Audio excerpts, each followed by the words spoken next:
Hello, and welcome to News, Games, and More, IGN's daily news show, right here every weekday at 4 p.m. Pacific Time. Before we get started, if you're watching on YouTube, you should see an attached charity module right below the comments where you can donate directly to the NAACP Legal Defense Fund, which we highly recommend, of course, because it's a great cause. Otherwise, check the show description for more info. I'm your host, Matt Kim. Joining me today is Akeem Lawanson. Yo, how's it going, Matt? How are you, man? I'm all right. I'm all right. Mondays, right? Jonathan Dornbush. I like that you answered that much like Garfield would. Yeah, That was solid. he has the forever answer Yeah. for Mondays. So Lasagna Mondays. yeah, Yeah. He knows what's up. and Seth Macy. Hello. How do you feel about Mondays? All right. Okay, that's fine, I guess. Anyways, all right. Final, I guess.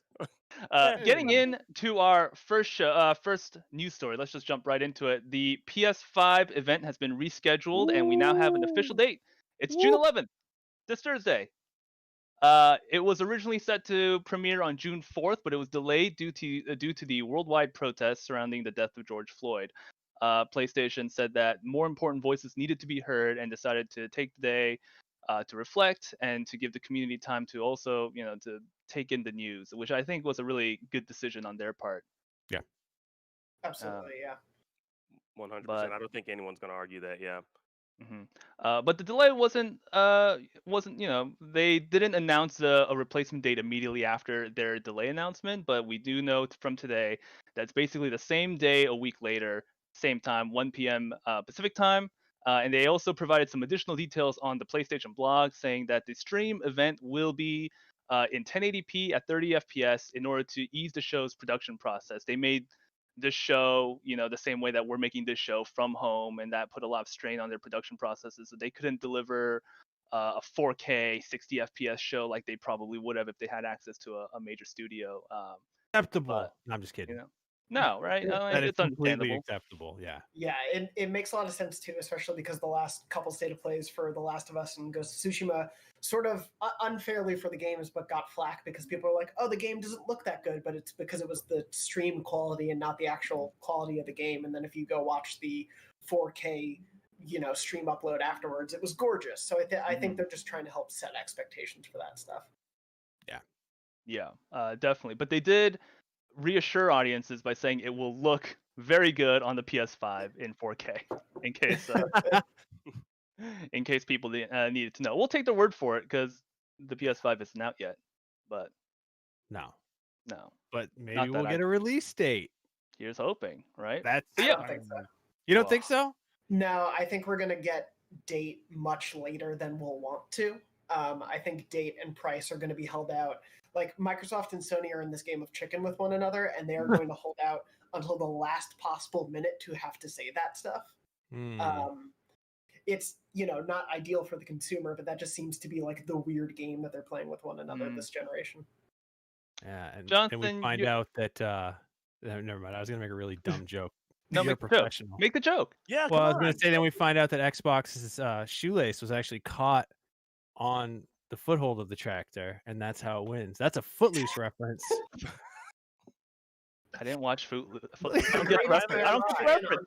I tried to stop, and you guys insisted. So this is on your hands.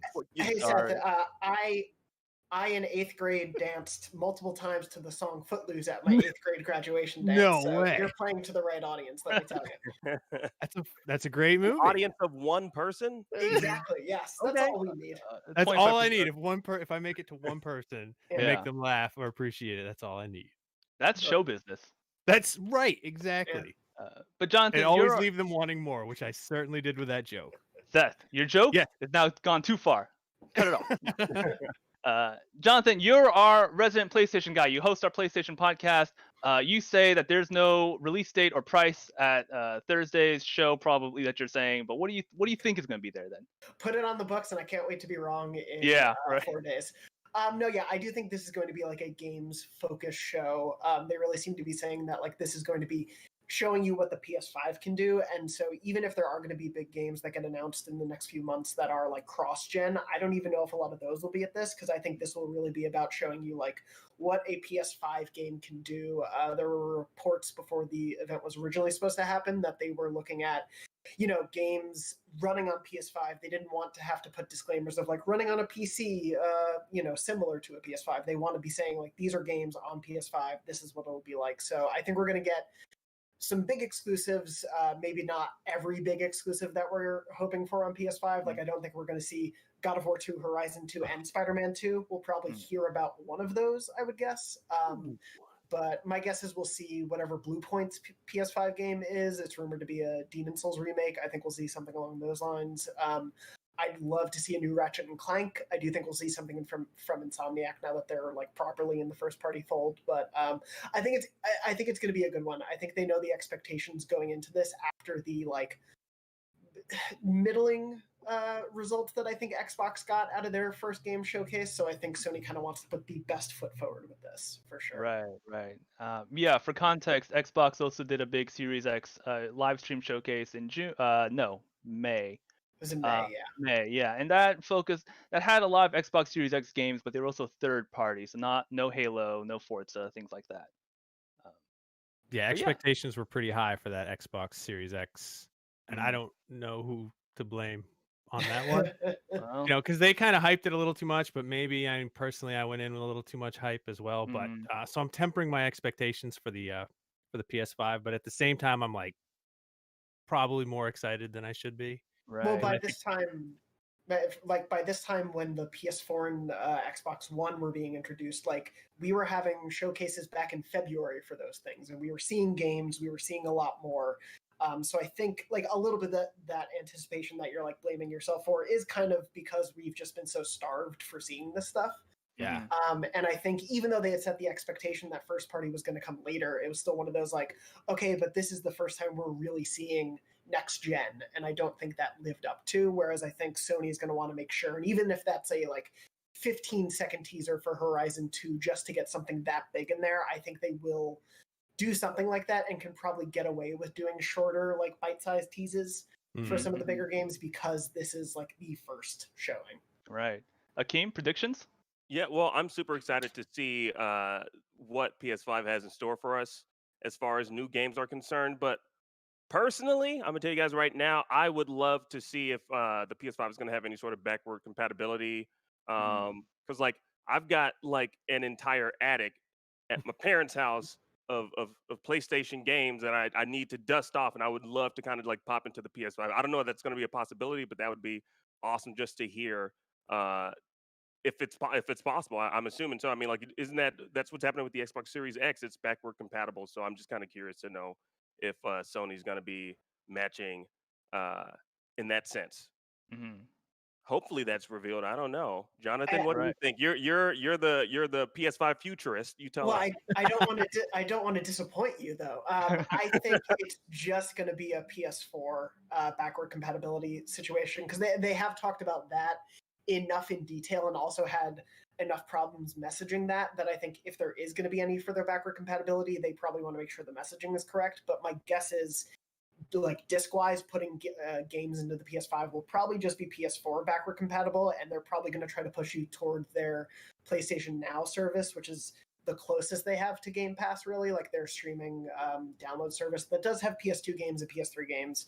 That's probably going to be where the like legacy backward compatibility comes into play. I think at this point they have like been so far removed from the architectures of those old consoles that they're kind of just focused on the most recent stuff for that. See, I'm a pie in the sky thinker, so you're bringing me right back down to reality. And I'd love for you to be right. I still have a bunch of old PS2 and PS1 games. Like, it would be great to be able to just put those discs in and have them run. My guess is they're going to find a way to make you pay for them. Hey, it's on sale right now, the PS Now subscription. So go ahead and get that on the Days of Play sale.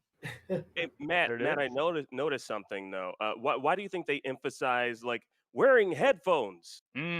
I was just about to bring that up. Actually, that's a good point. So I was gonna say, at the very least, it's not gonna be a repeat of PlayStation's early 2020 live stream with Mark Cerny, where he went in detail about the architecture of the PS5. And while that was fascinating. The jury's kind of still out on whether or not that was a fun presentation. I don't think the jury's out, actually. Okay, never mind. I think the jury rendered a verdict, and I The think right. jury that decided, and much in the same way that like Xbox had the messaging problems, I think they were messaging that as like the first deep dive into the PS5, and then when literally not a second of PS5 footage was shown in that thing, I think that was where the disconnect was, because that was a talk that was supposed to be shown at GDC. It was supposed to be primarily for people in the industry and giving people outside of it a better window into that, but like that wasn't meant to be as consumer facing of the first real like PS5 salvo as it ended up being. So I think they've learned from that. I don't think they're gonna talk to us for 50 minutes and then show a game for 3 seconds. Right, for sure. I hope. But one thing that was interesting from that press conference was this sort of like dive into 3D audio, which Mark Cerny was very excited about, which is where I think this weird note about headphones recommended comes in. In the PlayStation blog, they said headphones are recommended because, quote, cool audio work in the show. There will be cool audio work in the show, and it might be harder to appreciate if it's pumped through your phone or laptop speakers. Do y'all think we're going to get a tease of this 3D audio from this presentation based on this headphone recommendation? I 100%. I think so. I think so because like I don't know if you guys do. Are you guys like fans of music on YouTube? on YouTube. See, that's the Well, position well the, where reason, the reason I say that is because like there's like this genre of music. It's called 8D audio. So it's like people they would take like songs, iconic songs, and then they would like render it in a way. So it's like it's music that's edited for like spatial reverb and mixing to make it sound like it's just like it's surrounding your body, like the audio is moving around you in your Oh. headphones. And so they always recommend wearing headphones in those videos uh, because like so you can fully encompass and experience what it is that you're hearing. But typically there's not really any visuals for you, so it's like you close your eyes and then you can like it's like you're in concert and you're just moving around when you're just standing still. So I don't, but we're supposed to be watching this conference, so I don't know. Like we're not supposed to close our eyes and imagine, like this character is to the left of you or to the right of you. But again, I'm assuming that's essentially why they are recommending wearing headphones. Yeah, That's my. I think they're going to want to start teasing what that 3D audio tech that's supposed to be built into the PS5 is going to do. Like I know that they've talked about headphones being the gold standard for that, and obviously this will be simulated through a stream and not like coming originally through the game. So they're probably playing with it a little, but I definitely think they want to show off what that can do as early as possible because, like you were saying, Matt, that was one of the most interesting things from that Cerny panel. Like, regardless of how much of the whole hour people understood, I think that 3D audio really stuck out.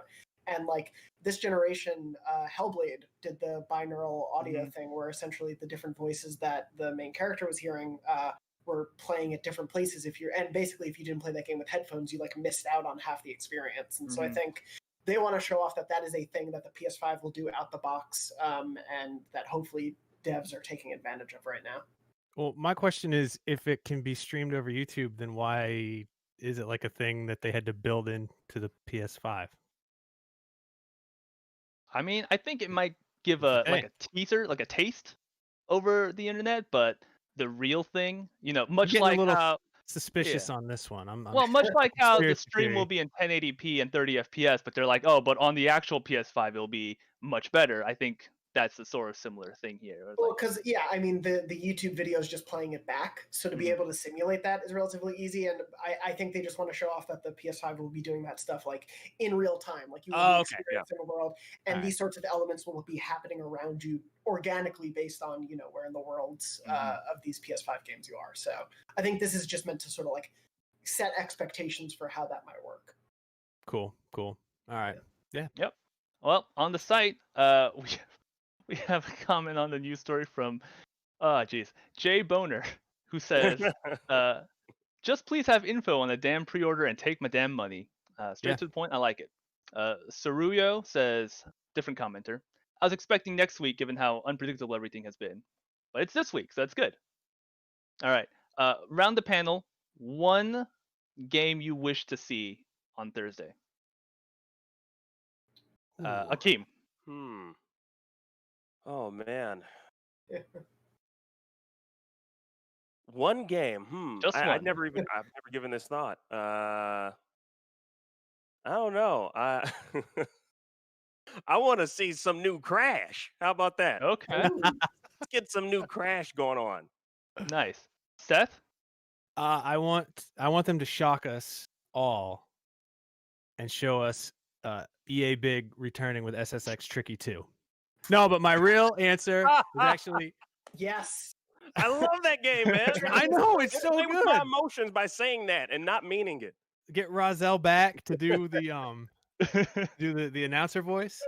Actually, I want to see, like, I'm not a Bloodborne fan, but I want to see Bloodborne 2 just because I want to see everybody lose their damn minds. Like, I just love watching people freak out over stuff they love. So yeah, let's see Bloodborne 2. All right, Jonathan?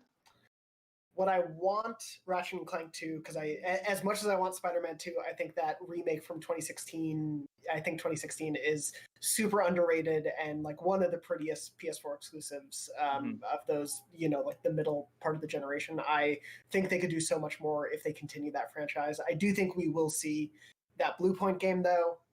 Most likely, I'm on the like belief of it being a Demon Souls remake, so I think we'll see that. Okay. Yeah, as for me, I hope you're right. I would love to see a Demon Souls remake from Blue Point. I think that is, like, once I heard about that rumor, that's been high on my list for a long time. That or Bloodborne 2. Anything from software related that's also a Sony exclusive is A-okay in my book. 3D Dot Game Heroes. Ooh. That's a good one. That's a very underrated From Software game. It's actually Yeah. very fun. It's beautiful. Hard to find. Yeah, that's probably why I haven't played it. Anyways, comments, sound off. Game that you want to see Thursday. Moving on to our next story. Xbox Lockhart reference found in the Windows Code library. So, if any of you are familiar, prior to the Xbox Series X reveal, there were rumors that Microsoft was going to take a strategy that it currently has and create maybe like a family of devices for next gen. One of them was called Anaconda, which ended up being the Xbox Series X. That was the flagship console, the more powerful one. And then there was rumors of Xbox Lockhart, which was rumored to be a sort of cheaper, maybe digital only, even less powerful console that could still do next gen games, but would be more affordable in case you wouldn't be able to go all in on Xbox Series X. But Microsoft has been super quiet about codename Lockhart, which whether it exists or not, who knows. But they, after announcing Series X, they kind of just like, oh, we're only talking about Series X. But images from the operating system's code was tweeted out by a security researcher. Who's that? No. Title OS, which included 5 references to the Lockhart code name within Windows System 32 library file. This includes files specifically featuring the phrase Xbox Lockhart as well as Xbox Anaconda. The lack of official word from Microsoft itself has led some to believe that the rumors are false and that the Lockhart is not a real console. But however, Title OS's leak or like file digging seems to show that Lockhart Xbox is a thing. Like, what's up? What's up with that? Yeah, I don't have any doubt. They're gonna release. I mean, they have like what 4 different versions of the current Xbox. There's the original Xbox, the old chunky boy, and you get your Xbox Series or your Xbox One S, your Xbox One X, and your Xbox One SAD, which is the all digital edition. Right. Yeah, nobody likes it when you call it that, but it's a $200 Xbox bill. It's kind of sad. No, I think Lockhart is all but a given, but it makes sense why they wouldn't be talking about it yet because they haven't named prices yet. And it's one of those things where like you don't need to bring in the less powerful version when you're really playing we're the most powerful console card until price becomes a factor. So if the Series X happens to be the most expensive somehow, I think it and the PS5 will probably be equal, but let's say it's a little more expensive than the PS5, then Xbox gets to immediately come in and say, but we also have a next gen step up that is cheaper than the PS5. So if you can't afford the Series X, here's Lockhart, whatever they call it, and then you have another beat instead of just putting that out right now. Right. Okay. Here's a hypothetical. So as video game professionals, we, whether or not day one or eventually, we tend to acquire all the consoles. Like I have a PS4 and an Xbox One. But with this different price structure, would you guys get like a PS5 and then a Lockhart, or would you guys both get a Series X and a PS5, like top of the line, both ends for both series? I mean, I'm going top of the line. Mm. I'm just gonna Yeah, lay it on the and line right now. I mean, I'm I'm gonna not gonna tell mess you. around. Yeah, like I'll tell you right now, like even like obviously we work in this field, so of course we're gonna get the Series X. We're gonna get the top of the line.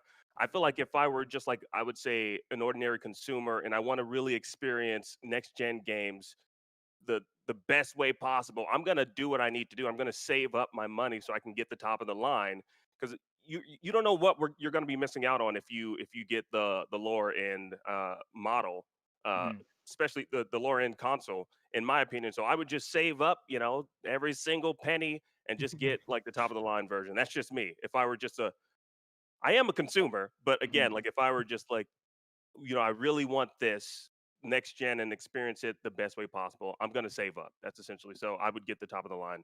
I wouldn't even Right. bother with the Lockhart.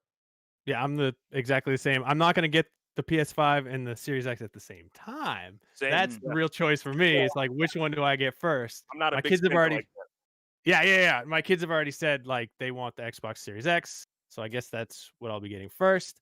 But yeah, I don't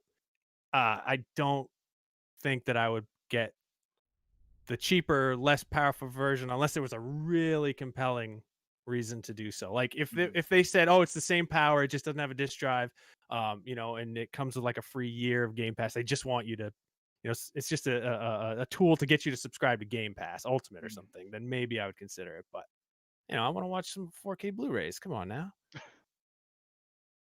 Yeah. So name wise, like it's still codenamed Lockhart, but there's a strong suspicion around that's going to be called like the Series S, given the naming convention of Microsoft's current gen output, right? Because there's the 1S, the 1X, Series X, Series S. That makes a lot of sense. Well, You the know? One S has basically just become the standard Xbox model now. Mhm. Like they stopped selling the original base one, and so the S is probably a thing that people are pretty familiar with. So if they saw Xbox Series S, they would think, "Oh, it's a jump up from my Xbox S, Mhm. One S." So that naming makes sense. I don't know how many letters they start to get into as they come up with new SKUs or like whatever the step up from the Xbox Series X will be, like the Mhm. mid-generation jump that we'll probably get. I don't know where Right. they go naming wise there, but yeah, that seems to be the most likely, I think. The Xbox Series XX, Oh. right? And then No, you that's start to get in trouble though. That's awful. Yeah, Yeah, once you go a step up from that, then you start getting into weird territory. Yeah. But it's not. I don't know. The naming convention still kind of throws me off, and it gives me tongue twisters all the time.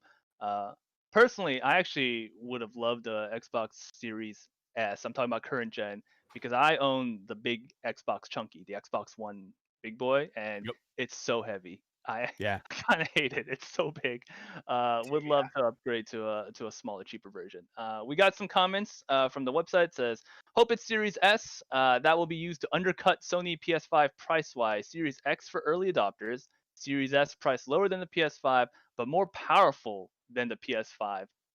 Awesome. Would the Series S be more powerful than the PS5? There. I think the last rumors that we saw about potential specs for it had it underneath, not by like a massive margin, Mhm. but I do think it was below the PS5, at least the rumored specs. Right. That would make for a very compelling console if that were true, but we don't know yet because they haven't announced it. But we're now kind of sure that at least it exists in the Windows source code. Fourth Stream on the site says, why would anyone looking to upgrade to next gen go for the lower powered model? Waste of money, really. Just stick with the One X and save for 2 years. And when the eventual first party games come around, only for Series X, then buy one. Yes. I don't think that's Microsoft's game here. I don't think they're going to make games only for the Series X. Like they're trying Yeah. to make it so you can just play everything everywhere. And I have a very compelling reason. For the same reason that my friend got the Xbox 360 arcade SKU. I don't know if you guys remember that one Oh with a yeah, Yeah. Mm. 4 GB card that filled up in 5 seconds because he didn't have like the $299 or whatever at the time. He had $199 at the time, so that's what he got. I mean, there you go. Yeah, the Series S, if that's what it ends up being, I think is a compelling argument for anyone who has below a 1X, because like Series X exclusives will be coming to 1X, so like you can play Halo Infinite and not have to upgrade if you have an Xbox One or 1X, but theoretically the Lockhart would let you upgrade above the 1X, but still save some money before making the jump to the Series X. And if it's a $200 difference, that's 3 games or several months of Xbox Game Pass Ultimate, if not several, like a year or two. So, there's an argument to be made depending on where you want to spend your money. Right, right. Okay, well, before jumping into our next story, I'd like to remind our viewers on YouTube that right above the comment chat, we have a little donation set up for the NAACP Legal Defense Fund. It's awesome to see that we've already raised over $1,000. Please donate if you can. Anything helps. It's greatly appreciated. It's a great cause. All right, next story. Cyberpunk 2077 will not be on Stadia at launch. Yeah, I know. CD Projekt Flip Red. my desk right over. Yeah, Google made a big announcement when they were talking about Stadia, saying, "Hey, we got Cyberpunk 2077. When it comes out, it's going to also be on Stadia."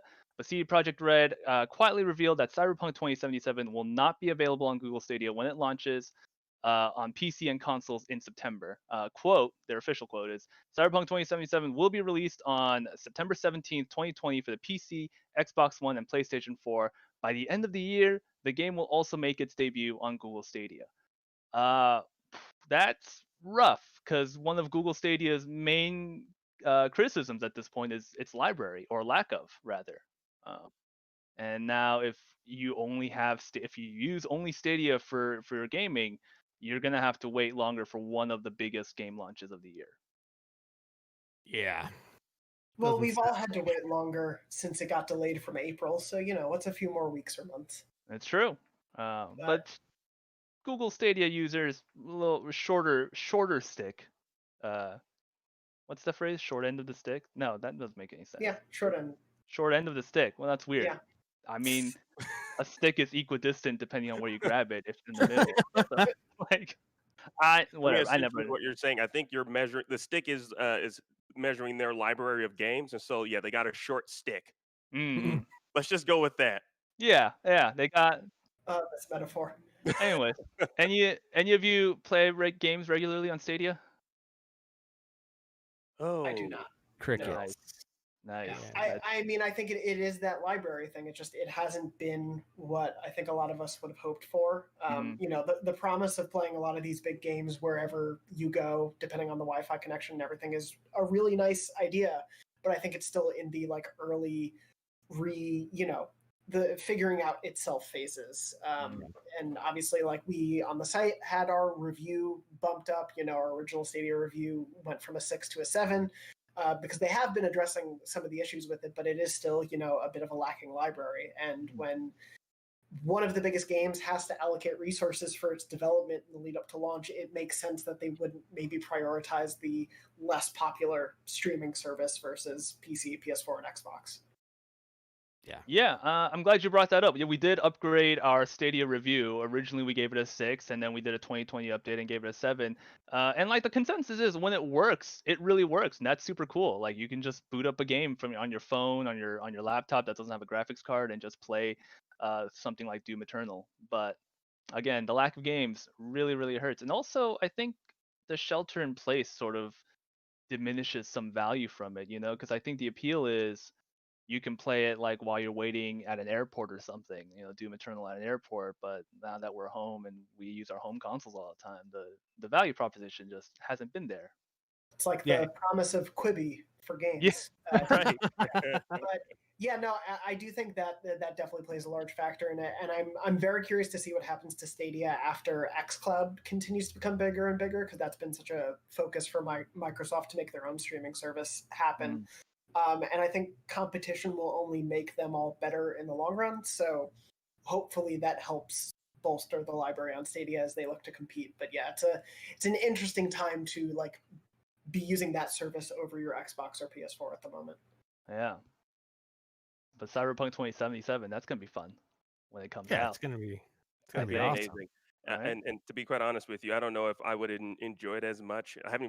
Having not played it yet, I don't know if I would enjoy it as much just playing it on a phone. Mm-hmm. That's just Yeah. me. That's Right? all I'm saying. Like I'm at the airport. I don't know if I could just be like this enjoying Cyberpunk Mm-hmm. 2077. Like that's just me again. Yeah. Stadia is a massive like data usage.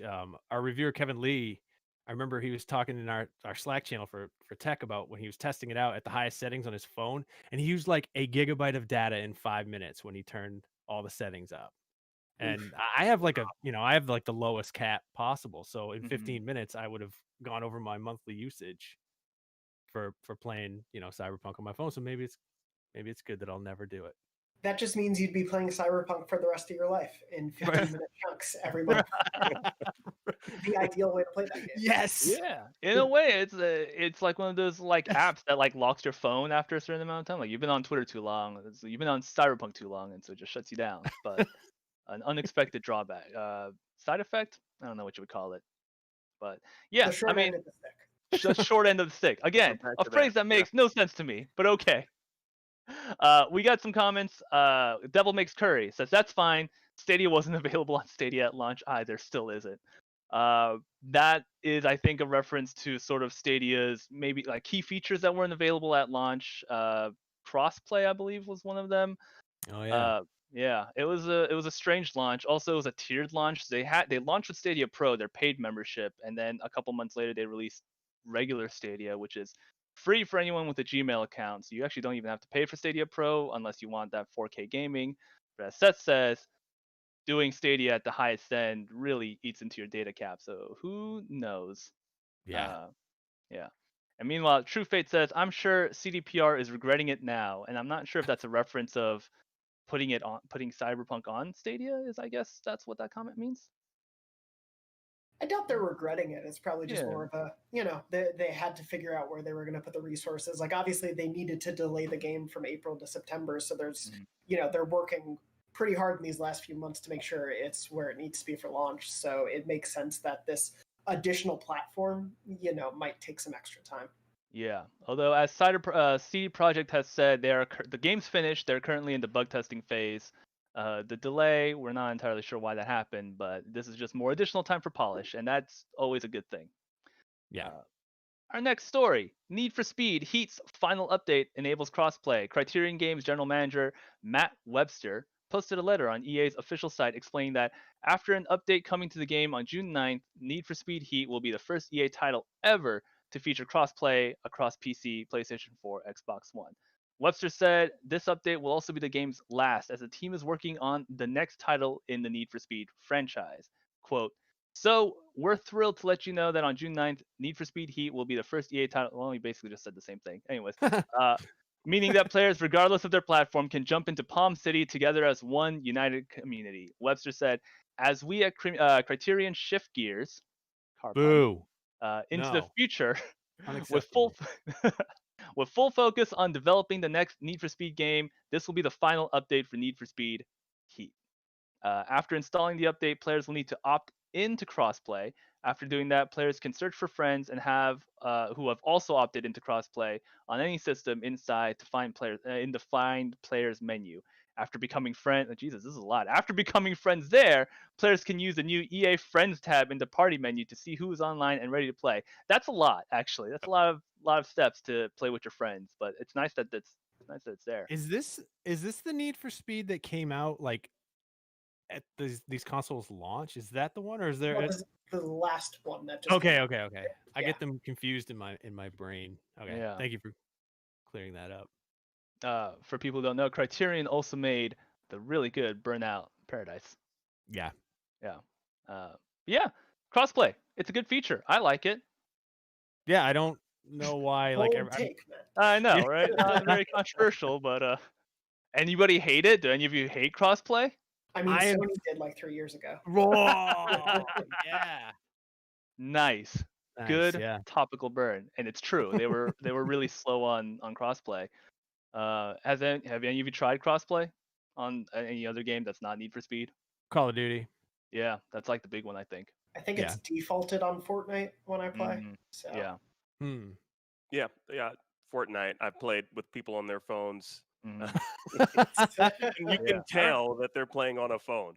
I feel like it ages like no, like crossplay as a concept dates me, right? Because I was talking with a friend of mine who was like, "Oh, sorry, we couldn't virtual hang, but I play Call of Duty all the time. Do you want to get together sometimes and play?" And I'm like, "Yeah, sure. What console?" And you're like, "It's crossplay. It doesn't matter. You can play it wherever you want, and we can still play." And I'm just It's like, "Oh yeah, crossplay, bro. yeah, it's crossplay, man." Like that's a Don't 90s worry about it, Sunny man. D ad, right? Like Sunny D crossplay. Uh, but Purple yeah. stuff. Oh, crossplay. But yeah, I always forget about the future, and so it's cool that we're now feeling like we're living in modern times. This is the modern times. Crossplay. Finally, we've I made know. it. We've made it. We've aged. We've taken civilization to its proper time. Comments out in IGN.com. Oh, that's awesome. I really hope this becomes commonplace in the gaming industry. I'd love to be able to finally buy a game on any platform and reliably connect to servers online without seeing no games available. Try again later, which might be a Need for Speed Heat issue more than anything. Mm. Yeah, I hope people are playing that game. It was well received. I don't know how it's sold, but Yeah. it was one of the more recently like positive trending Need for Speed because that series can go so up and down sometimes. But Yeah, right. people seem to like it.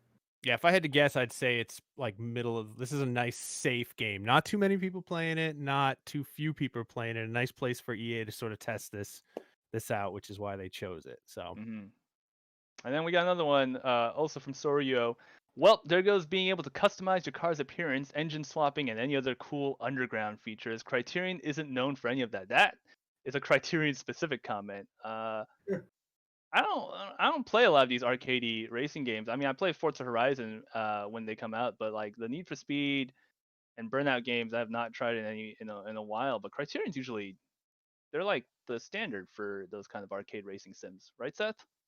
yeah, they don't. But yeah, there's not like a lot of customization that you Mm. can do because you don't really need that. Well, no, I was gonna say you don't need that in an arcade racer, but then again, Forza Horizon 3 or Forza Horizon has all of that stuff. So Yeah. what do I know? Nothing. Right. Yeah. Sound off in the comments. Yeah. How many Need for Speed games have there been? 10 million. 10 Is it million, a more lot. than Fast and Furious movies? Yes. Yes. Okay. Okay. Yeah. I don't even have to look it up to know that that's true. Oilnomic says Need for Speed Heat worst game. So I guess there you have it. That's what they're saying. So all right. That's a little surprising, but okay. Next story. Actually, If I can, the Wikipedia for the Need for Speed franchise lists 24 primary installments and four other games. Okay. okay. Oh, just it's the other game. Need for Speed Match 3 on your phone. Yeah. Did they count in the movie tie-in? Remember when they made a Need for Speed movie with they made a movie. with Aaron Paul, and that was just a Fast and Furious ripoff? Akeem, have you seen it? Wait a minute. There was a Need for Speed movie? Yeah. It was just No way. Yep. How do I not know this? Who's in it? I need to know everything about this. Aaron Paul and flipping what's his name? Michael Keaton was the bad guy. No way. Dominic Cooper, Rami Malek, Imogen Poots. This is actually a very good cast. What? Yeah. Great cast. Well, Yeah, they were all in this movie. Came out in 2014.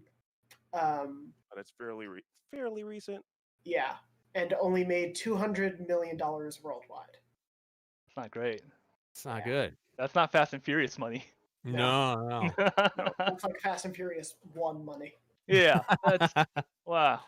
Yeah, and I remember there was a tie-in game that was also just an official next Need for Speed game. I don't know. It was a weird concept to begin with, and I think everybody, when they're like Aaron Paul's gonna start a Need for Speed game, just kind of shrugged and went like, "Oh, sorry, Need for Speed movie," just kind of shrugged. Yeah. And went like, all right. It's hot off the Breaking Bad finale. Yeah, that was kind of like one of his first roles after Breaking Bad. I think it might have been. I think that might have contributed to it not being successful. I mean, it might be a really good movie, but everyone is like, "Hey, that's that Breaking Bad kid. What's he doing driving a nice car? That doesn't make any sense." I believe he ended Breaking Bad by driving a nice car. I was gonna say. Yeah, that was So, Do you know the rules of yes and improv? You just go with it, man. Come on. But actually, you're wrong, and I'm gonna embarrass you in front of our many viewers. That's all right. I do that every time I'm on the show. Right. Big shout out to everybody who's been donating to the NAACP Legal Defense Fund. The widget is right above the comment section, right below the video. Any bit helps. It's so nice. Next story is real life FIFA game. The story says real life FIFA games. I imagine they meant real life soccer games.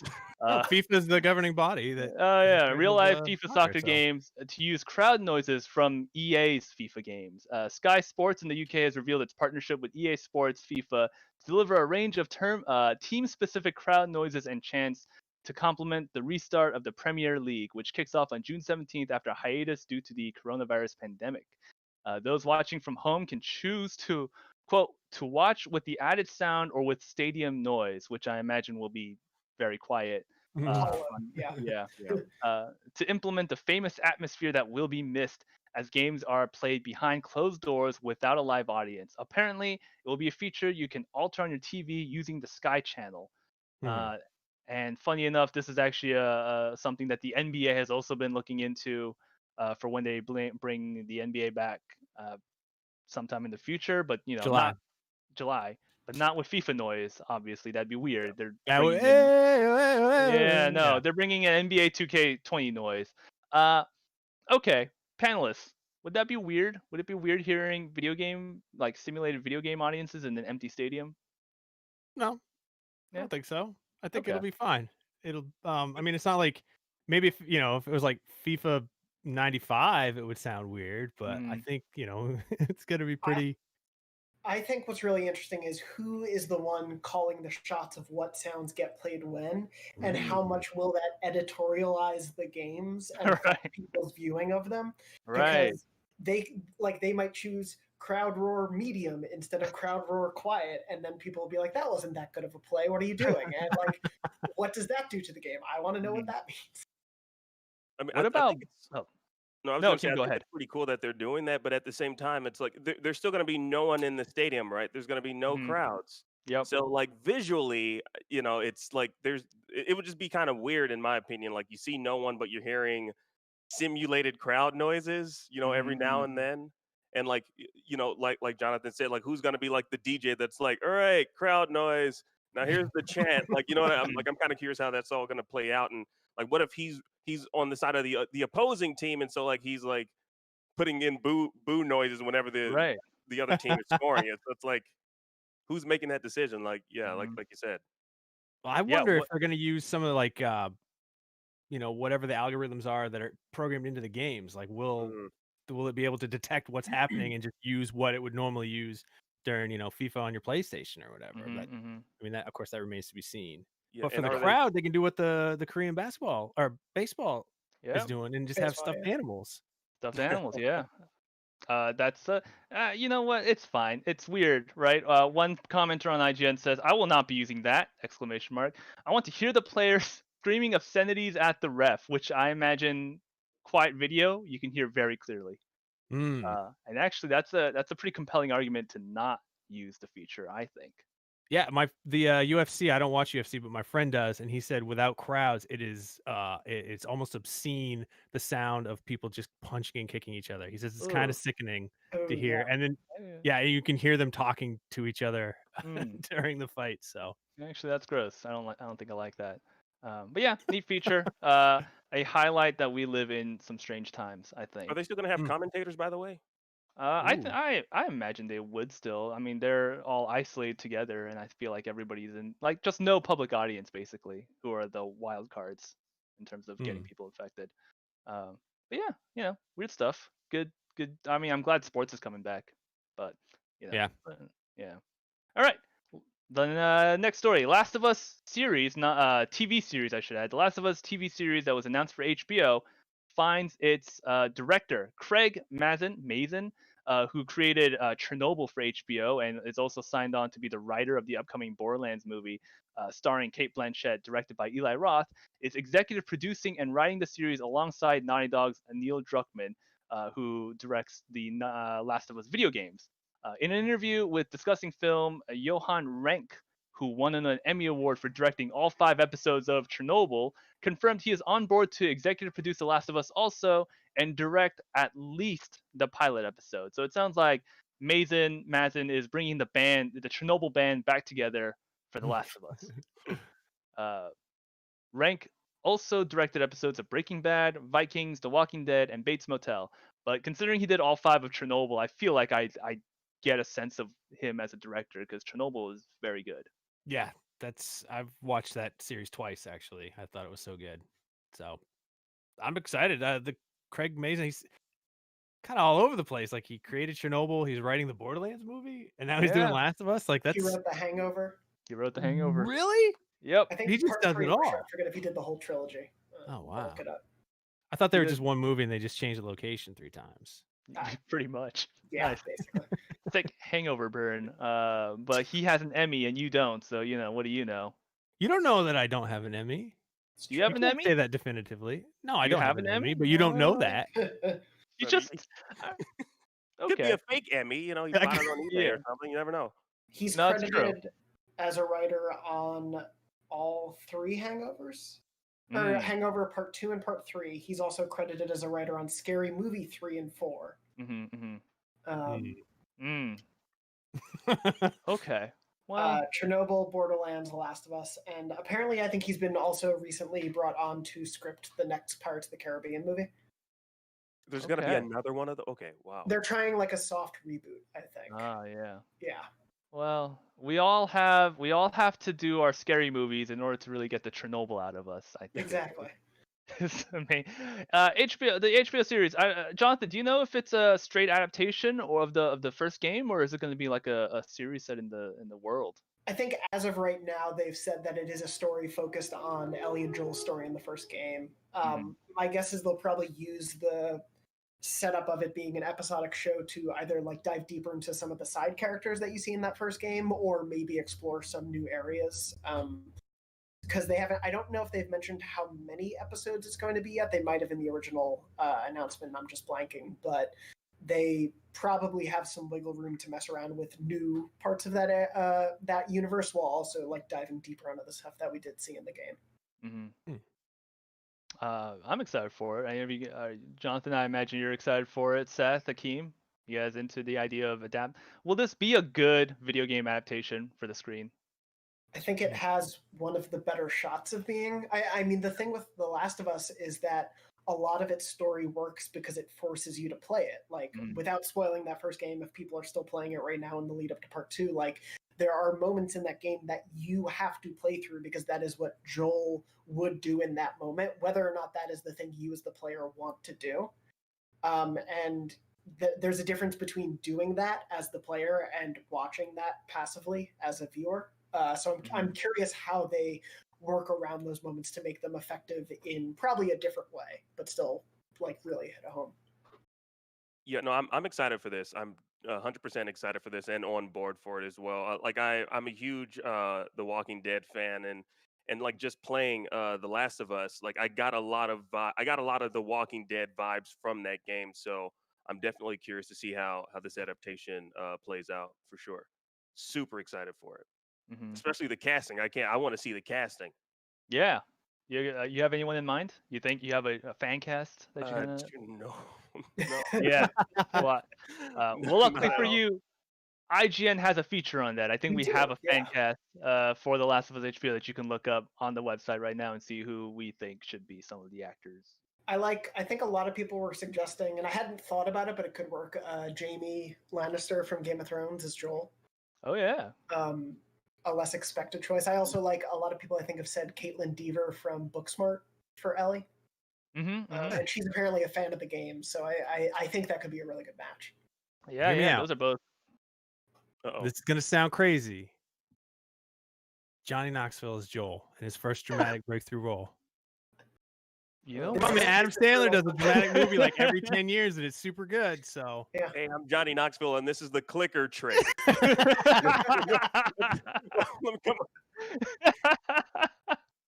He could play that guitar twang. That would be. oh yeah, yes, a dramatic version of that. Yeah. The Jackass theme song. Okay, I'm in.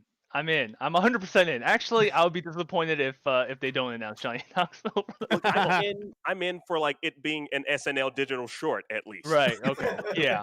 Parody. Oh man. Not the entire series with him. Yeah. Well, anyways, I'm excited for The Last of Us 2. And you know what? The Last of Us 1, I'm replaying it right now. The game itself has a lot of like overtly cinematic flourishes. Like shaky cam is all over the place in The Last of Yeah. Us the game. So please don't bring it to the HBO series. I actually don't like shaky cam. But that game's anyways, also really episodic because it goes season by season. So it's it true. kind of inherently, like structure-wise, will work, I think, much better because they were looking into adapting it for a movie. I think it will work so much better as a TV show. Yeah, I agree with you on that Yeah. one. I think it would lose a lot to put it into like a movie format of 2 hours or whatever. I think a series. Right. I'm kind of excited by this actually now, and you know I love, like I said, I love Chernobyl, and hey, if you can't handle me at my Scary Movie 4, you don't deserve me at my Chernobyl, I guess. But True, right? The that's why we should give Johnny Knoxville a chance. You're right, because I'm not really joking that much. I No, think he's got the look. He's kind of an older guy now. I think he could play. He's already got the accent. That's natural. He's from Tennessee, Knoxville, Tennessee, coincidentally. What was the last movie you saw Johnny Knoxville in? I watched Action Point, one of the worst movies I've ever seen. But I noticed when I was watching, there were a few brief moments. Like, this guy might be able to do something dramatic, and that's why I'm thinking Knoxville might be able to pull this off. Okay. Well, Action comment Point, Rob, bad movie. bad movie. Don't watch it. Don't watch But it. anyways, Rob Grizzly says their challenge will be convincing the regular viewer that this will be different from The Walking Dead. I feel like that's any zombie show's problem these days. Is like The Walking Dead's been on for so long, and Well, I mean, like, is it Is it Z Nation? Is that the name of the show? oh Yeah, yeah, that one's totally different. It gives off a totally different vibe about the zombie apocalypse than The Walking Dead, which takes itself a lot more seriously. So like, I mean, it is possible, but like again, like I said, like just someone who's like watched every single season of The Walking Dead, like I get those vibes from playing the Last of Us. So like it's going to be very hard for them to kind of get out of that whole comparison. Like people are going to put them in that box like, oh, this is just like The Walking Dead, especially people that aren't familiar with the video game. People that are just watching it, that are just like, oh, this is a new drama that's coming to television, let me check it out. Like it's going to be comparisons across the board for sure. Well, we'll see when it comes out, and we don't know when it's going to come out because it's still in the very developing phases. We have another story, also TV related, because now we're in the more section of news, games, and more. And this one's a little weird. It says no guns in Looney Tunes reboot. In an interview with the New York Times, showrunner Peter Braungart confirmed that the team behind the new animated Looney Tunes series on HBO Max made an active decision to scrub the Toon team of their firearms for the rebooted series. In one animated short titled Dynamite Dance, Elmer Fudd approaches Bugs Bunny with a scythe rather than his signature rifle. He says, quote, "We're not doing guns, but we can do cartoony violence, TNT and Acme stuff. All of that stuff was kind of grandfathered in.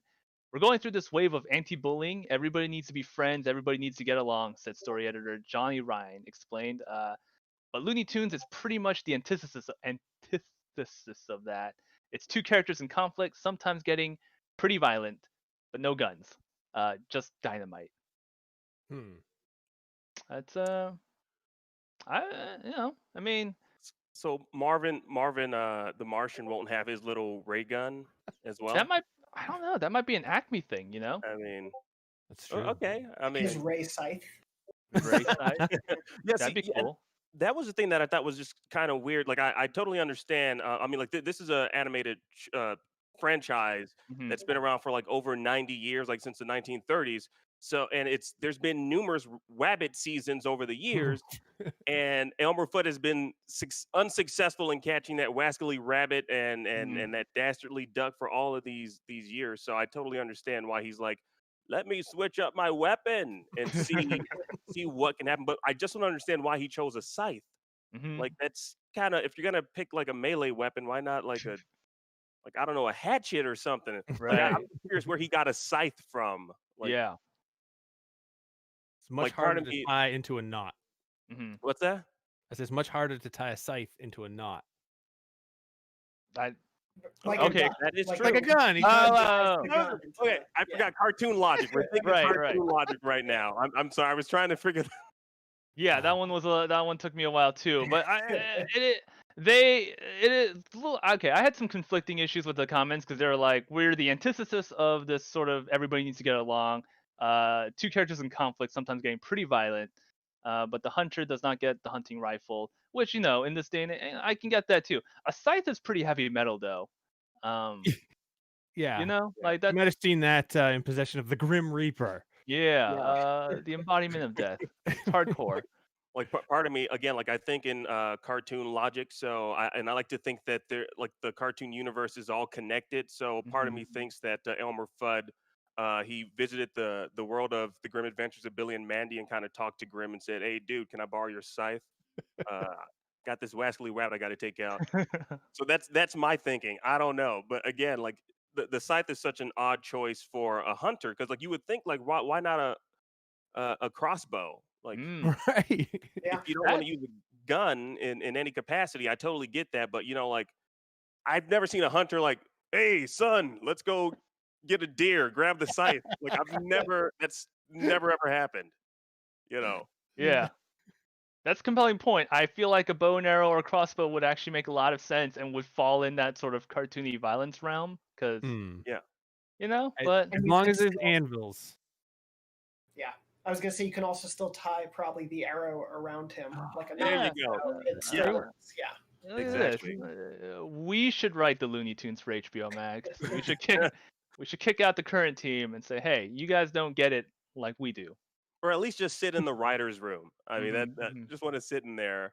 See why first off, why the scythe? Like how did we land on that? Yeah.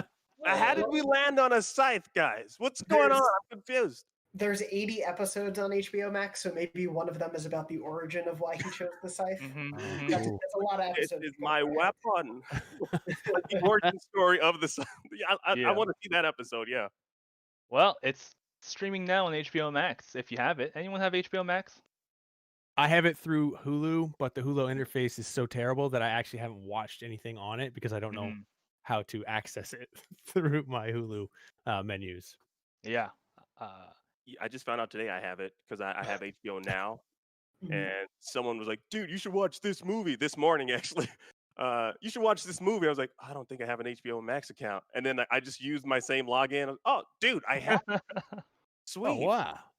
there you go. I'm You can assuming there's articles out there that tell you that, but I didn't read it obviously. So on IGN.com. boom, there Check we it go. out. There it is. Jonathan, no HBO Max, nope.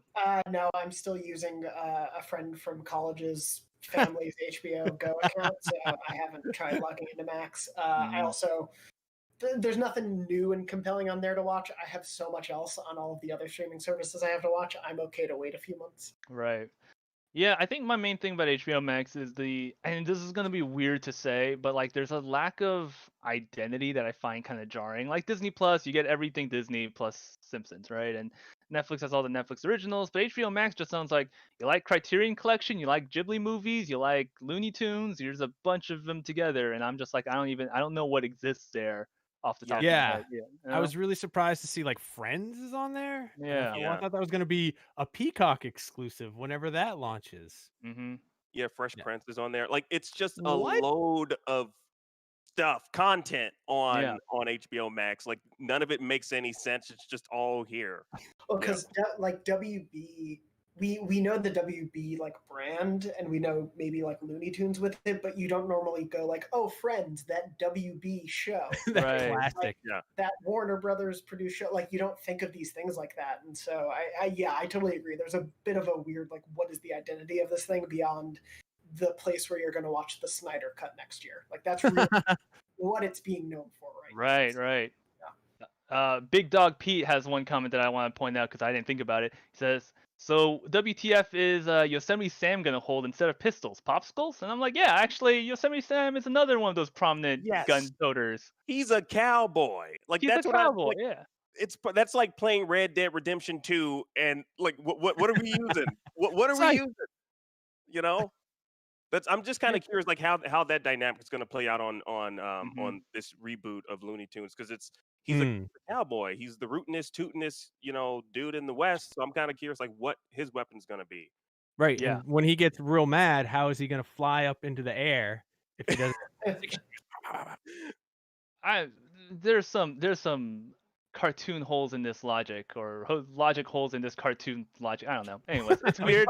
part of me, Matt, part of me is wondering though, Yeah, will they sure. even have him on the show? Like, I mean, because of that, because like his presence, his identity is his weapons, like his two guns that Right. he has holstered. So like, will they even have? I mean, like, I guess the episodes are online, so we can scrub through it and find out. Mhm. But I'm just kind of curious, like how, like that's part of his identity. So how is he going to be like portrayed on the show? Those are the questions of our times.